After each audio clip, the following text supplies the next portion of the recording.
அதனால இயற்கையாகவே அம்மாவின் தொண்டர்கள் ஓரணியில் இணைகின்ற ஓர் அணியில் திரள்கின்ற காலம் நெருங்கிவிட்டது.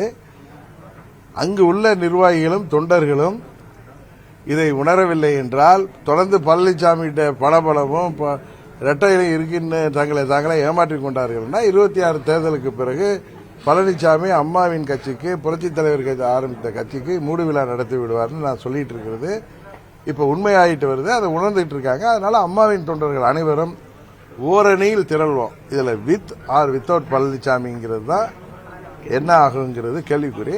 ஆனா உறுதியாக 26 தேர்தலில் அம்மாவின் தொண்டர்கள் அனைவரும் ஓரணியில் திரள்வோம். இப்போ ஒரு மடல் எழுதியிருக்காரு எடப்பாடி பழனிசாமி அதிமுக தொண்டர்களுக்கு. ஓனாயும் ஆட்டுக்குட்டியும் ஒன்றாக இருக்க முடியுமா, கலைகளும் பயிர்களும் சேர்ந்து வளர முடியுமா அப்படின்னு அடுக்கடுக்கா நீங்க சொல்வதெல்லாம் என் காதுக்கு கேட்குது, முடியாது முடியாது அப்படின்றாரு. எப்படி பாருங்க? அதாவது ஓனாய் எப்படிதானே சொல்லும்.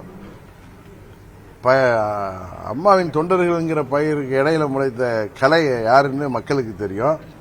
இன்னொன்று, துரோகத்திற்கு பெயர் பெற்றவர் பழனிசாமி. தவள் பதவி வாங்கிட்டு அவர் ஆட்சி ஓட்டெடுப்பில் வெற்றி பெறுவதற்கு காரணமாக இருந்தவர்களுக்கும் தொடர்ந்து ஆட்சி நடைபெறுவதற்கு துணையாக இருந்தவர்களுக்கும் இந்த ஆட்சியை காப்பாற்றி கொடுத்தவர்களுக்கும் துரோகம் செய்து உலகமகா துரோக சாதனையாளர்னு பெயர் பெற்ற பழனிசாமி இன்றைக்கு ஆணவத்தில் ஆட்டம் போடுறாங்கிறது உலகத்துக்கே தெரியும்.